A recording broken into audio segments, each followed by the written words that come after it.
바울과 실라가 빌립보 루디아 집에 머물다가 또 기도하러 나가는 길에 귀신 들린 점치는 여종이 따라다니면서 야, 이 사람들은 진짜 하나님의 종이야, 구원의 길을 예비하는 사람들이에요 하면서 말이죠, 선전을 해줍니다. 틀린 말이 아니었어요. 그러나 이 여종이 하는 얘기는 말은 맞긴 하지만 귀신 들려서 하는 말이었고 두려움에 떨면서 하는 말이었습니다. 전혀 복음 전하는데 도움이 되지 않기 때문에 이 여종에게는 귀신을 갖다가 내쫓습니다. 축사를 합니다. 바울 자신의 이름으로 하는 것이 아니라 예수 그리스도의 이름으로 귀신을 내쫓습니다. 그리고 정신이 온전하게 됩니다.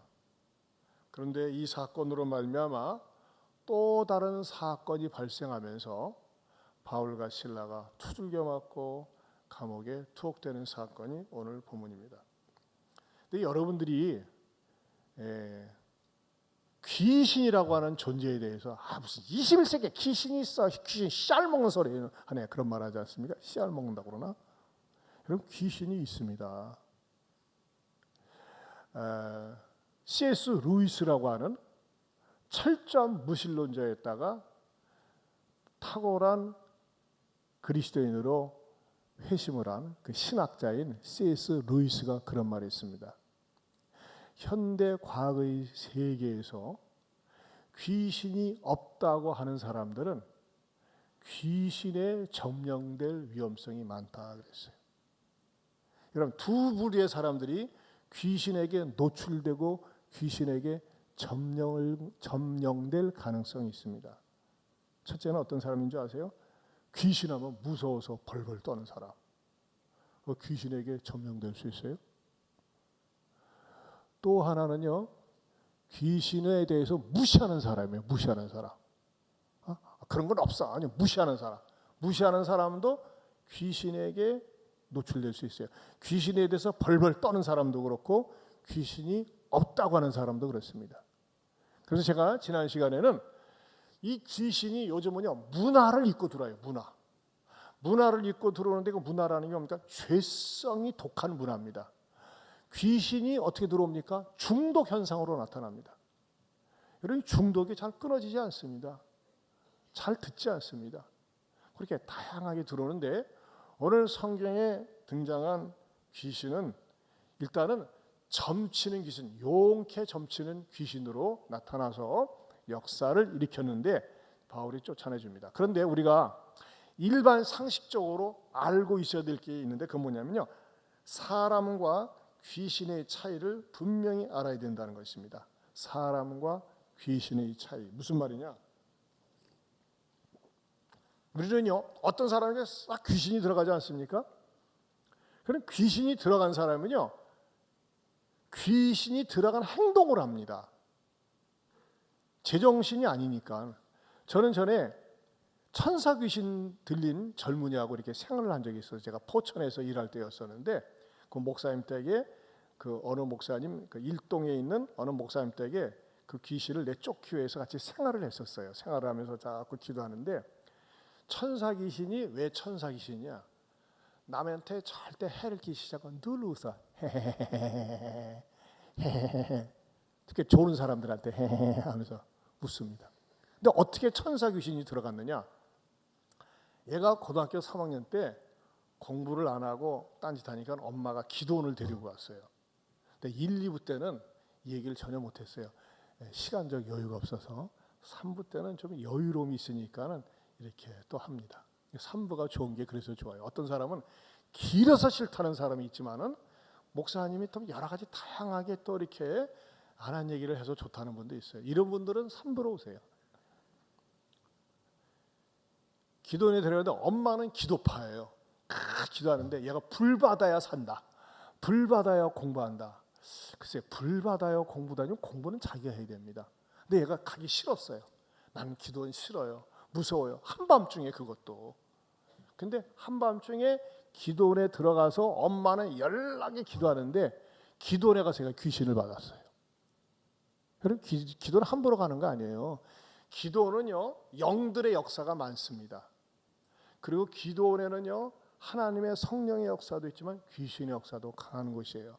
근데 거기서 마음 준비되어지 않았는데 가다가 공포 속에서 어떻게 귀신이 들어가가지고 참 고생을 하는데 먹는 거 진짜 잘 먹어요. 근데 살은 안 쪄. 근데요 얘가 이제 제가 그 포천이라는 곳에 있었는데 어느 날 가출을 하지 않습니까? 가출을 하면요 찾을 길이 없어요. 진짜 제가 봤어요. 신발을 안 신고 다녀. 맨발로 어싱을 하는 거 아니야. 근데 말이죠. 걔 그때 당시에는 벌써 지금으로부터 한 40년 전이니까는 40년도 더 됐네. 전이니까는 그때 어싱이 없었으니까. 근데 맨발로 다니는데요. 경찰서에서 전화가 와요. 머리는 또 알 건 다 알아요. 어디 산다는 거. 대전이래. 웬일이에요? 대전까지 걸어간 거예요.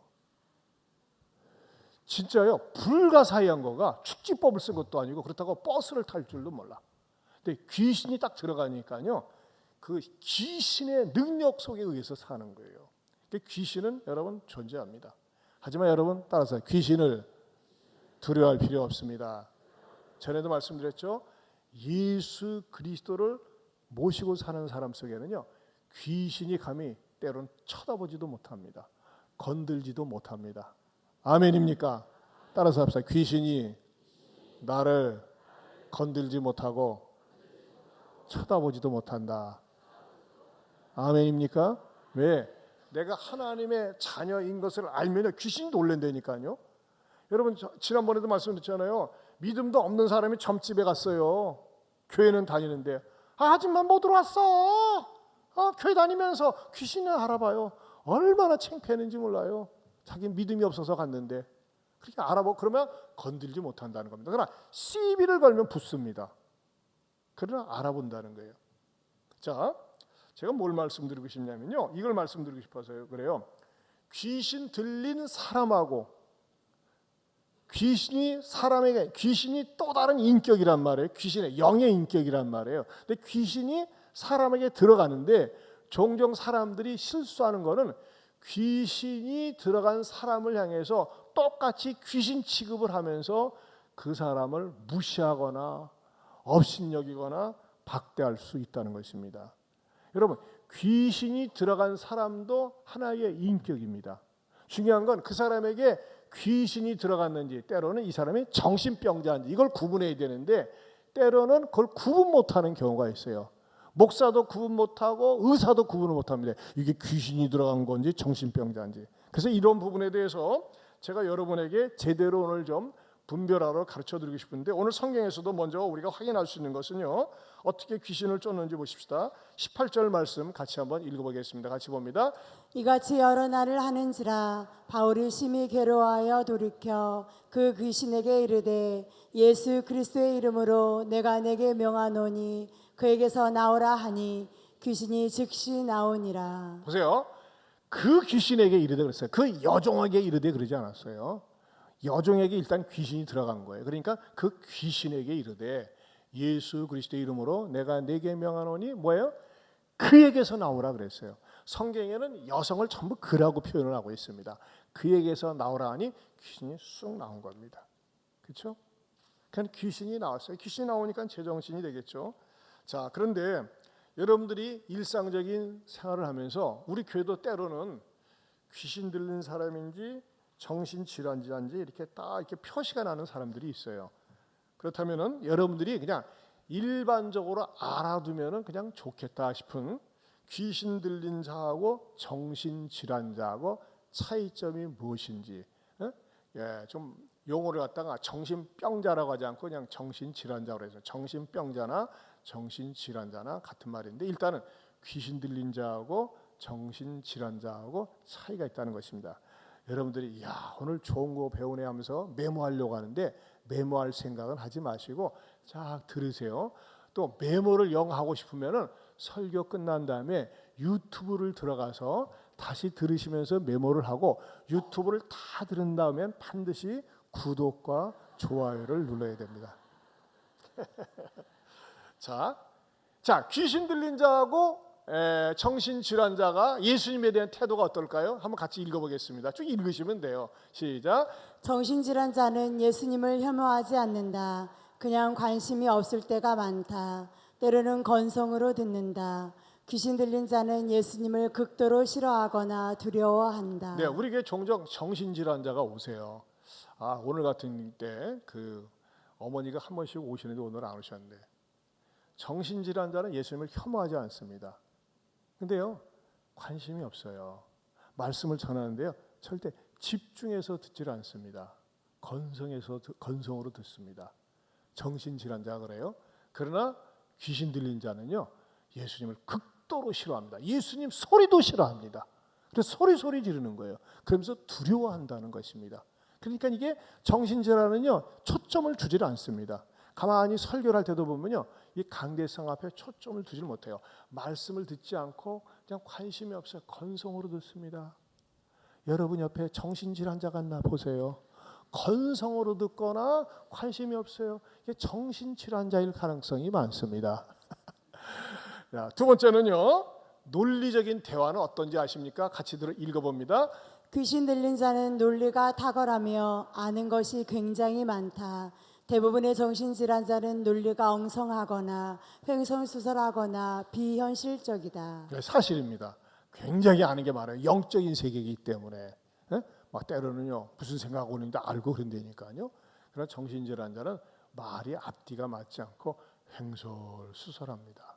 이게 정신질환자입니다. 세 번째는 체력입니다. 특별한 체력인데 읽어봅니다.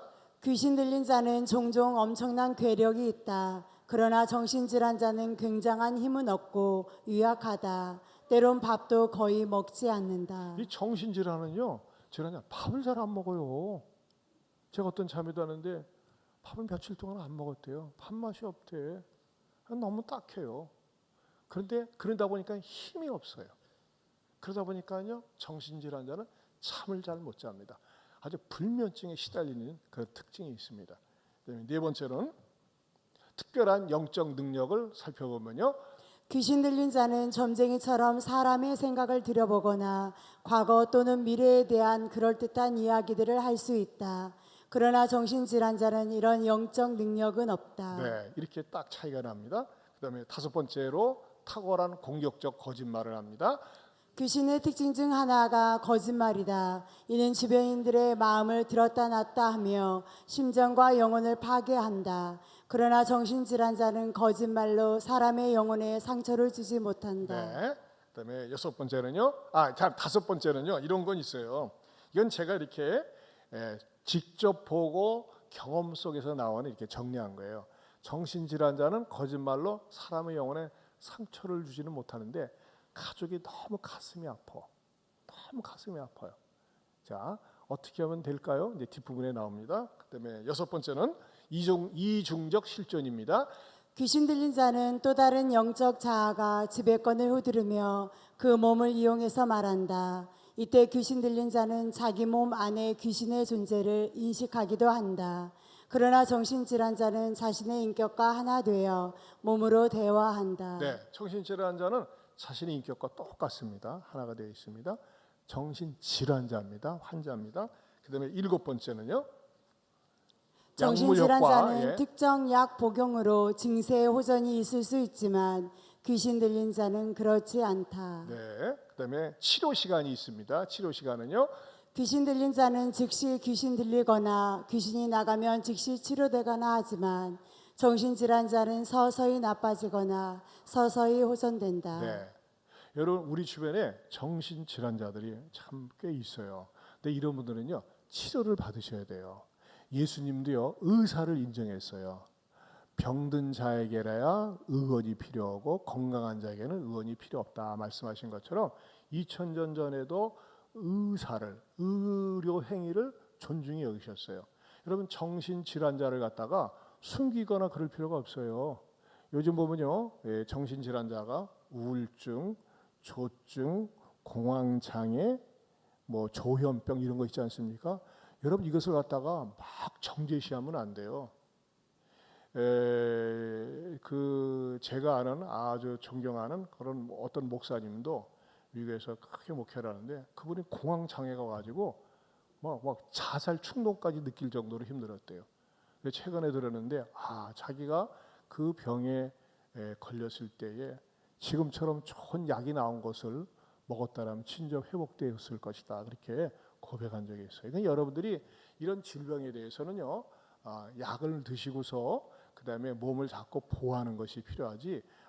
나는 그냥 믿음으로 나서야지. 물론 믿음으로 나죠. 하지만은 이런 정신 질환에 대해서는 약을 먹는 것이 절대 비성경적이 아니라고 하는 것을 말씀을 드리고 싶습니다. 그러나 귀신 들린 자는 약 먹어서 낫지 않습니다. 그건 영적인 것이기 때문에 계속 기도하고 또 안수하고 그러면서 시간이 되면 또 쑥 빠져나간다는 것입니다. 자, 제가 이렇게 귀신 들린 여종에 대해서 제가 설교를 준비하면서 우리 성도들에게 지난번에 점의 파괴력에 대해서도 말씀드린 것처럼 오늘은 이 정신질환자와 귀신 들린 자의 차이점을 잠깐 제가 짚고 넘어갔습니다. 성경에도 보면요, 이 귀신 들린 사람이 고침받고 쓰임받는 사례가 종종 나옵니다.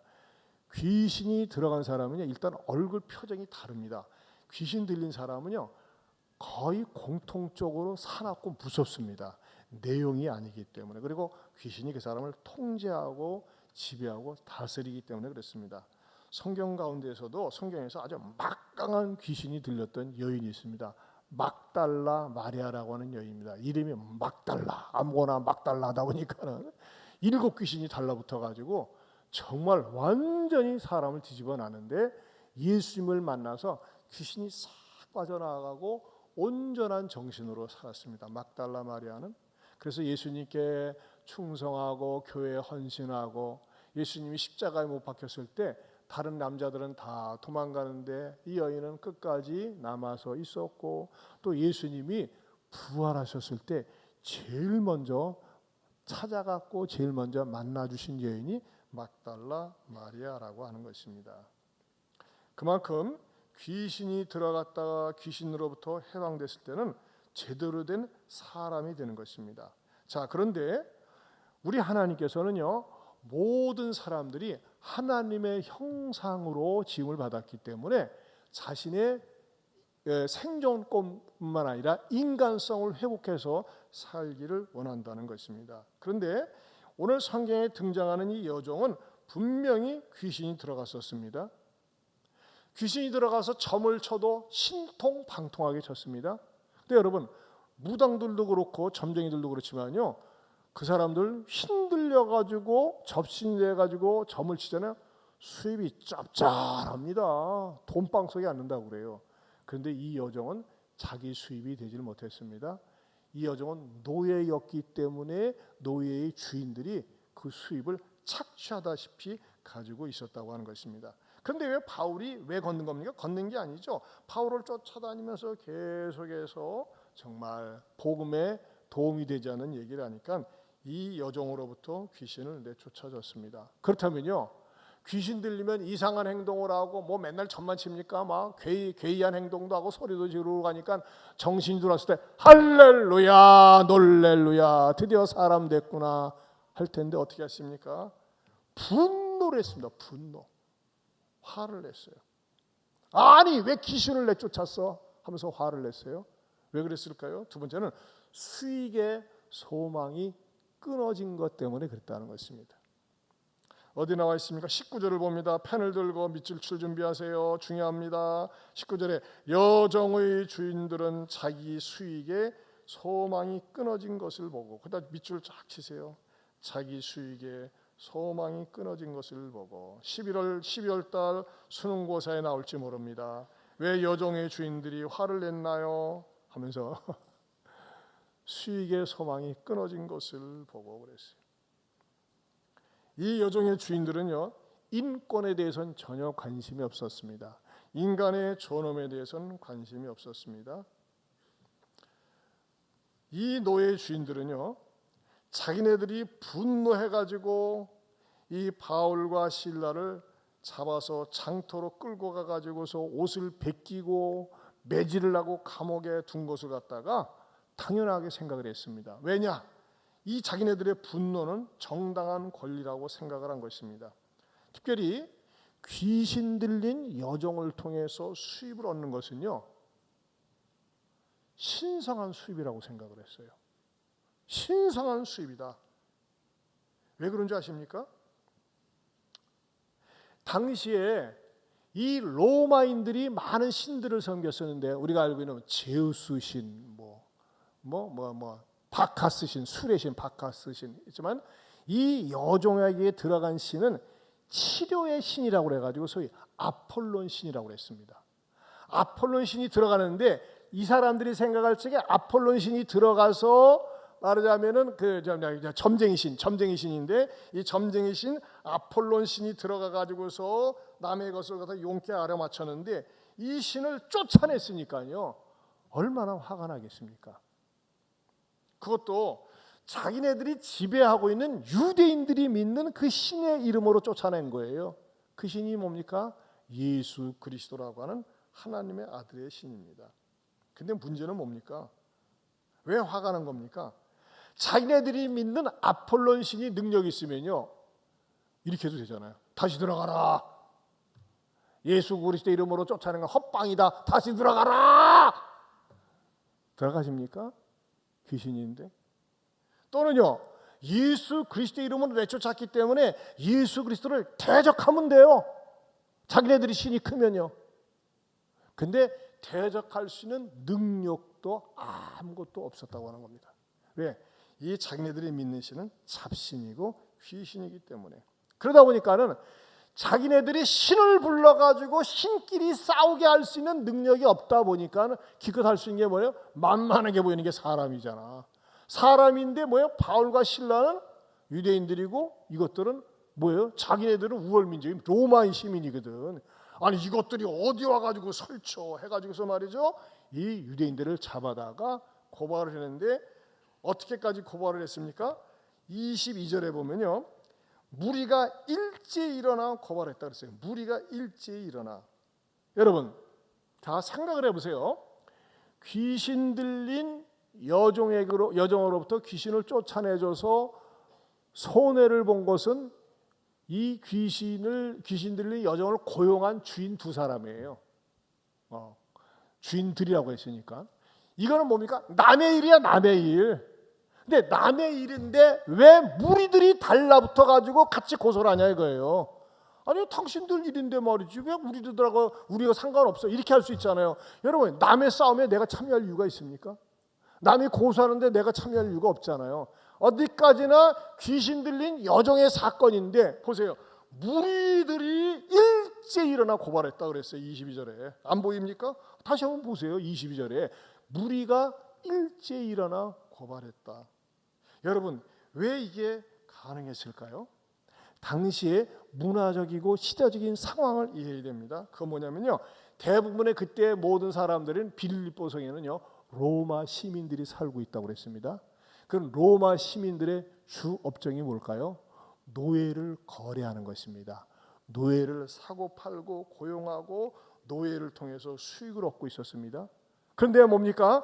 귀신 들린 여종을 통해서 수입을 얻었다고 하는데, 귀신을 내쫓으니까 수입이 중단된 걸 보고, 어머나, 저것들이 우리 속에 들어와 가지고 우리 수입을 차단하니까 이것이 동조가 될 수 있었던 것입니다. 서로 충동이 될 수 있었던 거예요.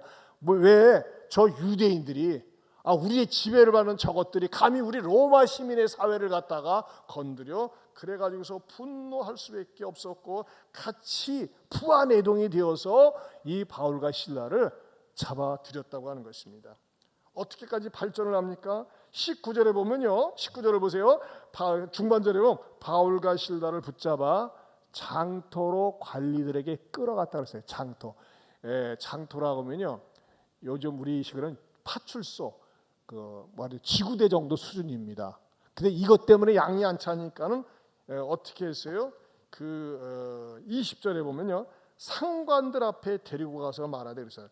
장터로 가서 해결하는 것이 아니라 상관들, 여기 상관들이라고 하는 것은 당시에 행정과 사법권뿐만 아니라 심지어는 군대를 동원할 수 있는 권력을 가지고 있는 소위 행정관, 집정관들이었다고 하는 것입니다. 그만큼 바울이 귀신을 쫓아내준 행위는 그 빌립보 사회에 엄청난 파장을 일으켰다고 하는 것을 알 수가 있습니다. 그러면서 고발해야 되겠는데 내가 부려먹는 종을 내쫓았다, 귀신을 내쫓았다 이렇게 하면 죄목이 약하거든요. 이제 끝에 가서 보면 알지만요, 나중에 석방시킵니다. 죄목이 마땅치 않잖아요. 근데 이들이 이때 당시에 내걸었던 죄목은 뭐냐면 세 가지였습니다. 그 세 가지가 뭐냐? 첫째는요, 바울과 실라가 유대인이라는 것입니다. 어디에 나와 있어요? 여러분 20절을 보세요. 상관들이 앞에 데리고 와서 말하되 이 사람들이 뭔데? 유대인인데. 이 말씀 무슨 말이냐면요, 이렇게 이해하면 쉬워요. 일제시대 때 이것들은 쪼센징인데 하는 거예요. 뭐예요? 열등민족인데, 우리의 지배를 받고 있는 민족인데, 우리는 로마 사람인데 감히 유대인이 와서 설친다는 것입니다.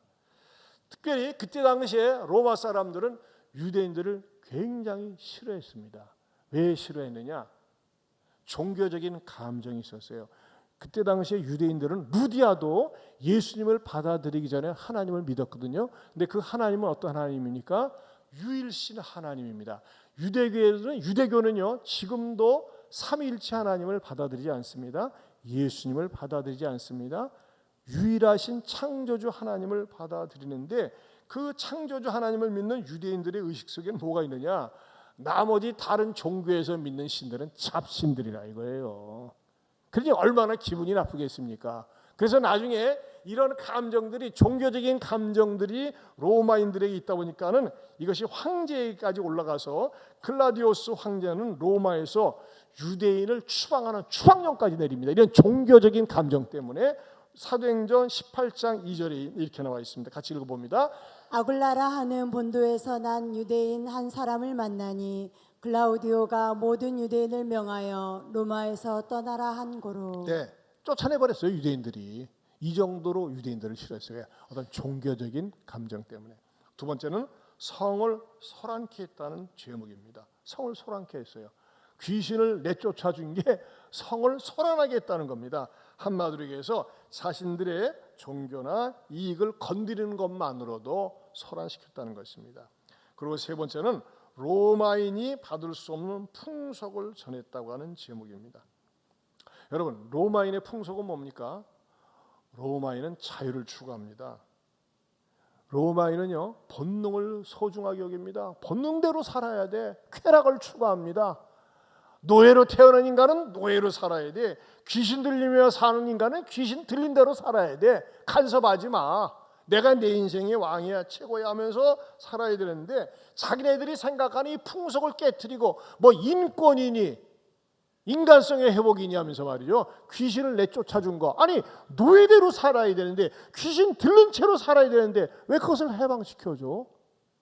그것에 분노했다는 것입니다. 이런 제목을 그럴듯하게 끄집어내가지고 그 로마의 집정관 상관에게 고발을 했습니다. 하지만 여러분, 가만히 깊이 그 속을 은밀히 들여다보면 뭡니까? 뭐 때문에 분노하고 고발한 겁니까? 제목은 그럴듯하였으면 돈 때문에 그랬다는 겁니다. 그 돈이라는 게 뭡니까? 오늘 성경에서 19절에 여종의 주인들은 자기의 수익의 소망이 끊어진 것을 보고 그랬다는 것입니다. 이들에게는요, 자유다, 인권이다 상관이 없었습니다. 심지어는요, 천당이든 지옥이든 관심이 없었습니다. 오직 필요한 것은 뭐니 해도 머니다 이겁니다. 돈줄을 왜 끊었느냐, 왜 수익이 줄어들게 했느냐, 이것에 대한 관심이 있었다고 하는 것입니다. 저는 이 성경을 연구하고 묵상하면서, 야, 어쩌면 2000년 전 성경이 쓰여질 때나 지금이나 인간의 최대 관심은 똑같구나, 그런 생각이 들어갔다고 하는 것입니다. 그렇지 않습니까? 여러분에게 누가 물질적인 손해를 줘봐요. 못 견딥니다. 안 그런 척하고 있지만 안 그래요. 자, 그렇다면 제가 여러분에게 질문하고 싶어요. 세 번째로, 혹시 수익의 소망이 끊어진 것 때문에 분노하지 않습니까? 내 수입이 줄어든 것 때문에, 내 물질적인 손해 때문에 견디지 못하고 분노하고 어떻게든지 이것을 안 갚으려고 하려고 하지 않느냐 이겁니다. 많은 사람들이 눈에 보이는 유한 가치에 관심이 있습니다. 오직 보이는 거, 돈에 관심이 있습니다. 돈을 더 많이 버는 거, 많이 모으는 거, 내 것만이 되는 것에 관심이 있습니다.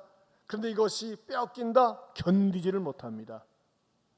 물질적인 소망에 관심이 있을 뿐이지 영적인 것에 소망을 두지 않습니다. 가치 있는 소망을 저버리고 썩어질 소망을 붙잡는 사람들이 얼마나 많이 있는지 모른다. 대부분의 모든 사람들이 그렇습니다. 심지어는 교회 다니는 사람도 그렇습니다. 제가 목회하면서 전에 어느 집사님이 부부가 열심히 나왔는데 어느 날 남편이 안 나와요. 왜 갑자기 남편이 안 나오세요? 뭐 좀 속상한 일이 있어서 그런데요. 그래요. 근데 또 계속 안 나와서 뭐 때문에 안 나온대요? 뭐 집안에 일이 있어서 그래요. 집안에 무슨 일이 있어가지고 교회를 안 나와 했더니 목사님 말씀드리기가 좀 창피하고 쪽팔리는데 목사님이 계속 물어보니까 말씀드릴게요. 자기 남편이 아버님이 돌아가시면서 재산을 남겼는데 그 큰형님이 똑같이 분배를 하지 않고 더 많이 먹었다는 거예요. 자기는 조금 주고. 형님이 그럴 수 있냐 이거예요. 똑같이 나눠주든지 똑같이 나눠주든지 해야지. 그리고 형님은 더 잘 사는데. 더 화가 나는 것은 교회를 안 나오게 되는 형님은 장로인데 장로가 돼가지고 그 정도 알만한 사람이 자기는 서리마든 서리 집사인데 이렇게 해줘서 나는 견딜 수가 없어가지고 나는 교회 다니기 싫다는 거예요. 여러분 보세요. 교회 나오는 것하고 지 형님은 서울에 사는데 예언교회가 무슨 상관이야?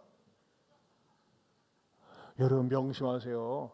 재산 많이 모아가지고 우리 자식들에게 잘 나눠줘야지. 재앙을 남겨주는 겁니다. 제가 예언합니다. 거의 맞습니다. 저는요 서울에 10,000명 되는 교회에서 부교육자로 있었잖아요. 나중에요 재산 때문에 싸우는데 유언을 했어도 싸우는데요 장례식장에 냉랭합니다. 쳐다보지 않습니다. 재산 남겨진 것 때문에 윈수가 되는 집안일이 거의 답니다.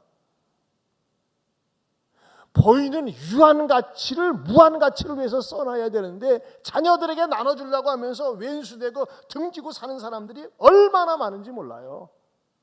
제가 그 집사 전 직접 들은 거니까는 형님이 돼가지고 장로가 돼가지고 장로가 되면 통도 커야 될 텐데 지 거만 지 목구녕만 더 많이 챙겼다고 화가 나가지고 교회를 안 나와요. 그게 뭡니까? 오늘 성경에 나온 것처럼 자기 수익의 소망이 끊어졌어요. 재산으로 유산으로 남겨준 소망이 끊어지니까 화가 나가지고 모두 하나님한테 화를 내냐 이 집사야. 야, 내가 충격을 받았어요. 사랑하는 성도 여러분, 여러분은 어떻습니까?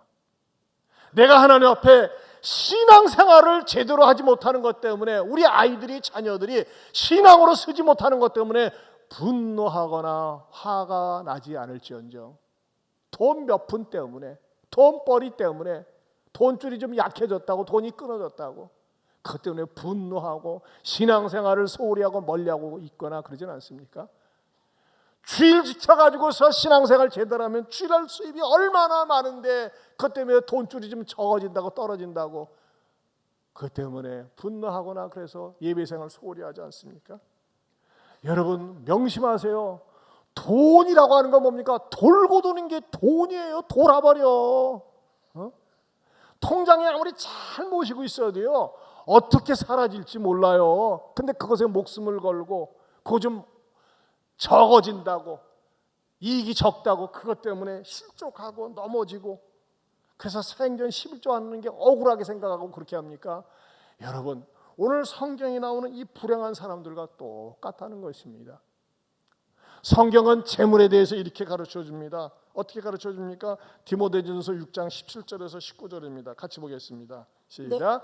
내가 이 세대에서 부한 자들을 명하여 마음을 높이지 말고 정함이 없는 재물에 소망을 두지 말고 오직 우리에게 모든 것을 후히 주사 누리게 하시는 하나님께 두며 선을 행하고 선한 사업을 많이 하고 나누어 주기를 좋아하며 너그러운 자가 되게 하라. 이것이 장래에 자기를 위하여 좋은 터를 쌓아 참된 생명을 취하는 것이니라. 그 앞구절에 보면요, 부한 자들을 명하여 마음을 높이지 말고 정함이 없는 재물에 소망을 두지 마. 여러분, 재물은 정해지질 않았어요. 항상 유동적이에요. 그럼 재물을 어떻게 써야 됩니까? 가치 있는 일에, 의로운 일에, 선한 일에 쓸 때요, 그것이 하늘의 보물을 쌓는 거라는 겁니다. 여러분, 지난번에 몽골 단기 선교 갈 때 아직 결산이 나오질 않았는데 돈 정말 많이 들어갔어요. 6, 7천만 원 들어갔어요. 그것도 3천만 원 뭐합니까? 봉고 헌금을 했잖아요. 제가 그 말씀 드렸어요. 몽골에는 십자가가 없다고. 허락을 안 합니다. 만약에 정부에서 허락을 받으면요, 목사 설교 원고까지도 다 체크를 당해야 됩니다. 그래서 청복교에 있는 선교사님 거기서 어떻게 몰래 선교 활동하다가 이제 고발을 당했어요. 교인이 고발을 해요. 고발을 안 하면 일부러 조사를 안 한대요. 근데 고발을 당해서 경찰서에서 오라고 하니까 어떻게 합니까? 오면 복잡하니까 톡 껴버려가지고 그 다음부터 못 가는 거예요. 근데 이 교회는 왜 고발을 안 당하느냐? 부지런히 뿌리는 거예요. 선교에서 보낸 거, 돈 버는 거 뿌려요, 주변에. 예를 들면요, 그 교회 주변에 우물가가 있습니다. 우물도 무슨 우물이냐? 이 몽골에 있는 우물은요, 못 먹습니다. 이 운니멍 흐장께 옆에가 굉장히 나무가 잘 자라거든요. 왜 잘 자라면 바로 옆집이 판잣집인데, 판잣집에 화장실을 만드는데, 우리는 화장실 옛날 구식 화장실은 소위 똥통을 갖다가 이 파자고 만들잖아요. 근데 몽골은 똥통 자체가 없습니다. 그냥 땅을 파가지고 그냥 거기다 쌓아버린 다음에 덮어버려. 그러니까 그 옆에 나무가 잘 자라. 그러니까 다 덮은 다음에 또 옮기고 그래요. 완전히 지하수가 오염이 돼버렸어요. 물을 못 먹습니다. 그러니까 뭐 시치면 뭐 같은 거 나가. 시칠 생각도 안 해요. 아주 정치인들이 부패해가지고요. 그런데 관심이 없어요. 우리나라보다 땅이 15배가 되지 않습니까? 그리고 인구는 350만, 우리는 5천만. 그런데 관심이 없어요. 정치가 부패돼서 지 목구녕밖에 몰라. 근데 이 교회가 어떻게 하느냐? 그 우물물을 가지고 한 달에 한 번씩 전체 그 주민들을 위해서 다 나눠주는 거예요. 사가지고 그 우물도 받아와요. 어디서 물 같은 거 생수 수준은 아닌데 생수수준 우리가 김장김치 담을 때요 말이죠. 우리도 먹어야 되니까는 거기 우물 사서도 안 했어요. 전부 생수 가지고 뿌려가지고서 김치 만들고 그랬다니까 얼마나 맛이 좋겠어요. 그러니까는 말하자면은 그 물을 사서 계속 뿌리고 또 예안교에서 온다고 하니까 얼마나 선물을 많이 가지고 갈게요. 우리 교인들한테 준 것도 아니고 뭐냐 너무 좋아. 공짜는 다 좋아해. 근데 만약에 이런 교회를 고발해 보세요. 자기들한테 혜택이 없잖아. 그러니까 교회를 고발을 안 해요. 계속 사랑하고 계속 뿌리니까. 어떤 한 40대 중반 되는 친구가 와가지고 막 열심히 내면서 선교사님한테 제가 충성하겠습니다. 봉사하겠습니다. 제가 말이죠 운전하고 다니겠습니다. 그 교회에 차 있는 분이 두 분이에요. 선교사님 한 분하고 어떤 분 한 분이 있는데 제가 그 말을 들으니까 가슴이 짠하더라고.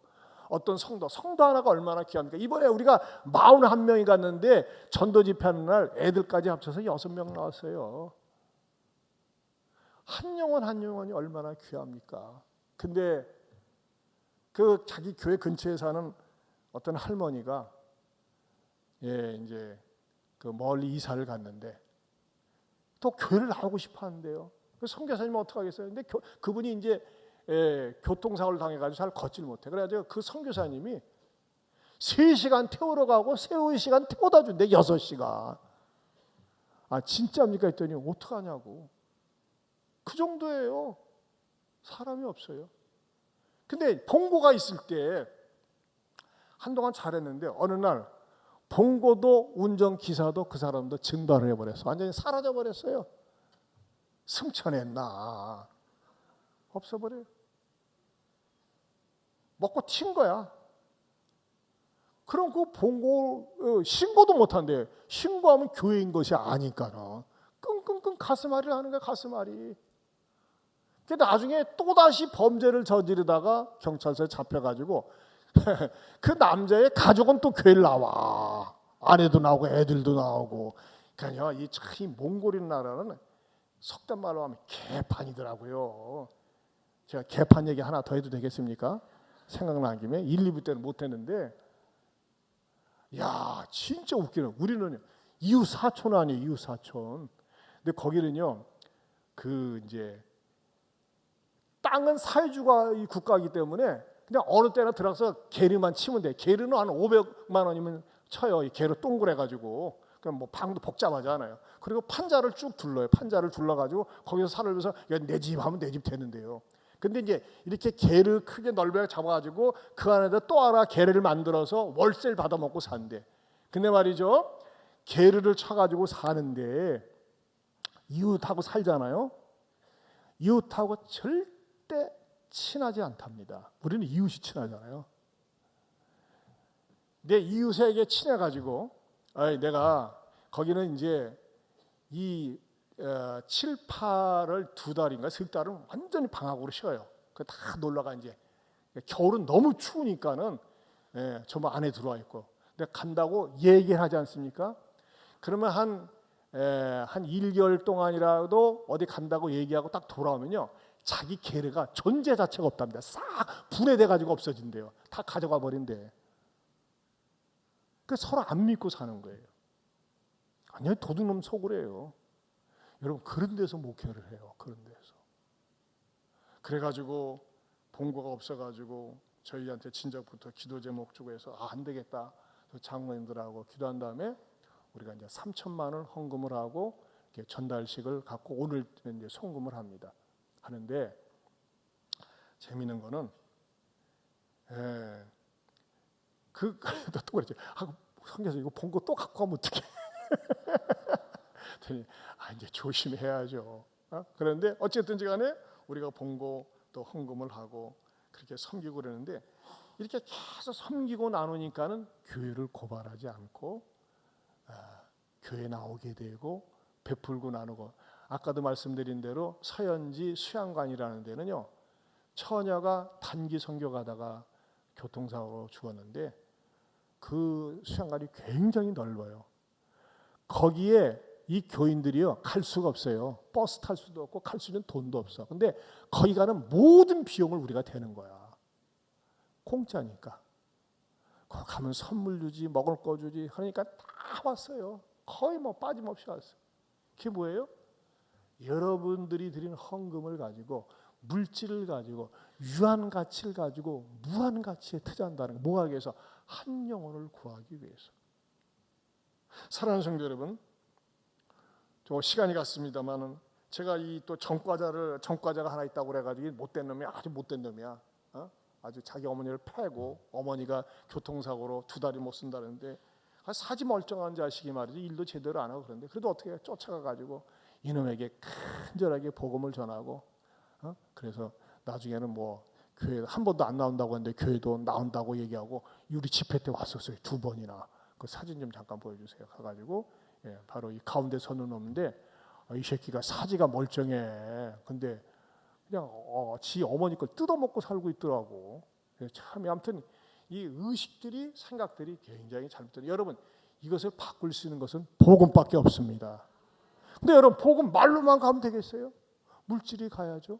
물질이 가는 건 뭐예요? 성도들의 희생과 헌신을 통해서 가야 된다는 것입니다. 사랑하는 성도 여러분, 저는 여러분들에게 말씀드리고 싶습니다. 이 여종의 주인들은 자기 수익의 소망이 끊어진 것 때문에 분노하고 복음을 전하는 바울과 실라를 두들겨 패고 감옥에 넣은 것처럼, 혹시 여러분들이 신앙생활하는 것 가운데서 내가 물질적으로 조금 손해볼까 봐, 마이너스 될까 봐 신앙생활을 소홀히 하거나, 하나님 앞에 세례교인이 돼가지고 당연히 드려야 될 11조를 억울하고 아까워서 드리지 않거나, 또 하나님 앞에 물질 드리는 것을 인색하게 삽니까? 여러분, 그거야 다 날아갑니다. 헛된 대로 다 날아갑니다. 그러지 말고 하나님 앞에서 이 무한 가치를 위해서 우리 유한 가치, 물질을 드릴 수 있고 하나님 앞에 섬길 수 있는데 쓰임받을 수 있기를 주님의 이름으로 축원합니다. 하나님 아버지 감사합니다. 우리 모든 성도들이 이 여정의 주인들처럼 자기 수익의 소망이 끊어진 것을 보고 분노하고 사람을 때리고 못된 짓 하다가 인생의 종말을 고하는 것처럼 이런 어리석은 자들이 되지 말게 하여 주시옵소서. 우리는 오히려 세상 소망줄이 끊어져도 영원한 소망이신 하나님 복음을 붙들고 전하며 투자하며 가치 있게 쓰임받는 우리 모두가 되게 하여 주시옵소서.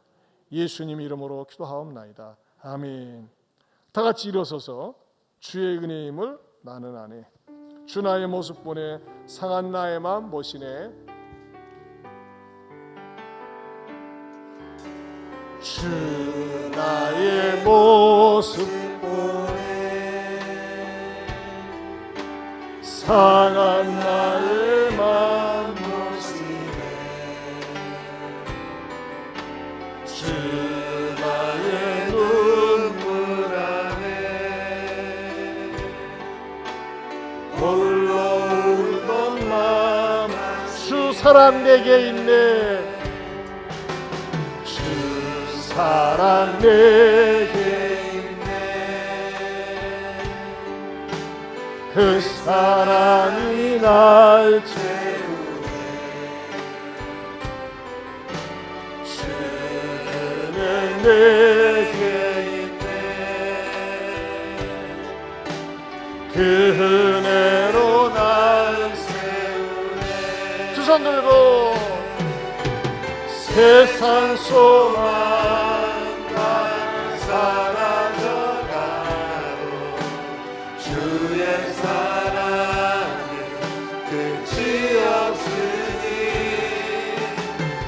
살아가는 이 모든 순간에 주의 힘을 나는 처음부터 다시 한번 주 나의 모습 보내. 주 나의 모습 보내 상한 나의 맘 보시네. 주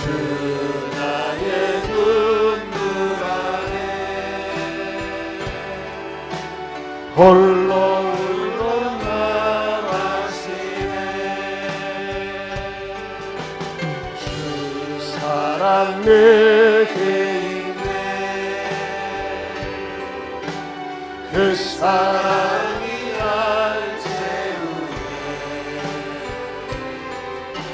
주의 내게 있네. 그 은혜로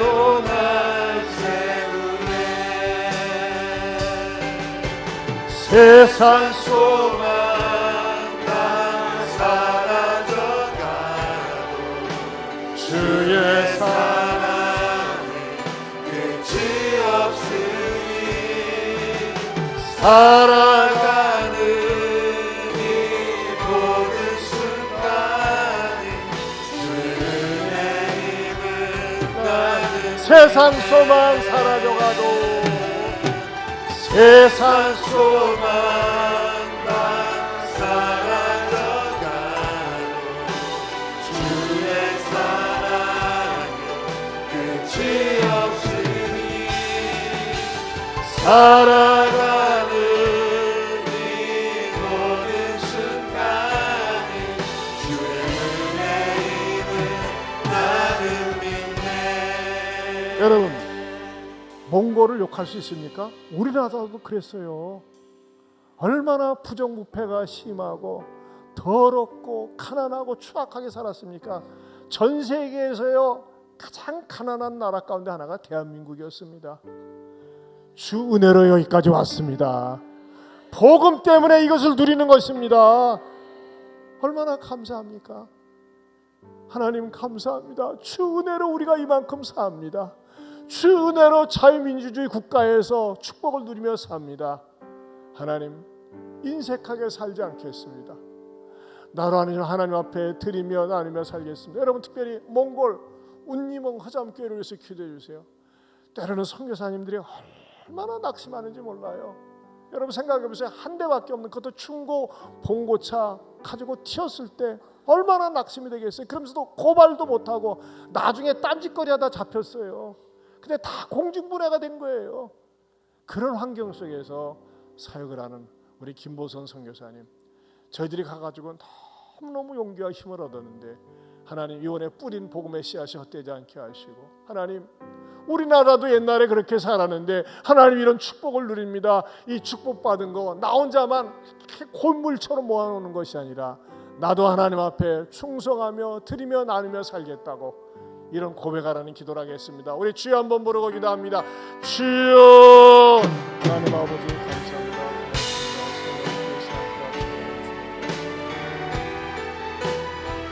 아버지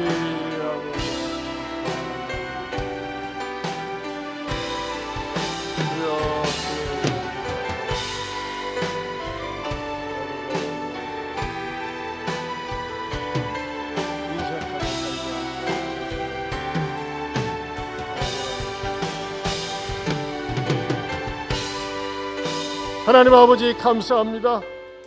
우리나라도 한때 얼마나 찢어지게 가난하게 살았는지 모릅니다. 그러나 주님, 선교사들이 뿌린 복음 때문에 우리가 자유민주주의를 누리고 복음의 축복을 누리고 있습니다. 과거를 잊지 말게 하여 주시옵소서. 하나님 앞에 인색하게 살지 말게 하여 주시옵소서. 얌체교인으로 살지 말고 하나님 앞에 그리스도인에서 의무를 다하고 하나님 앞에 믿음으로 11조 드리고 하나님 앞에 충성하면서 받은 복이 나를 통해서 흘러넘치는 축복의 통로가 되게 하여 주시옵소서. 이제는 우리 주 예수 그리스도의 은혜와 하나님 아버지의 변함이 없는 사랑과 성령님의 감화 감동 교통하심의 은혜가 수익의 소망이 끊어진 것 때문에 분노하는 불행한 사람들보다는 오히려 주님을 위하여서 드리고 섬기는 것이 기쁘고 감사한 사람으로 살겠노라고 다짐하는 모든 성도들 위해 영원토록 함께 있을지어다. 아멘.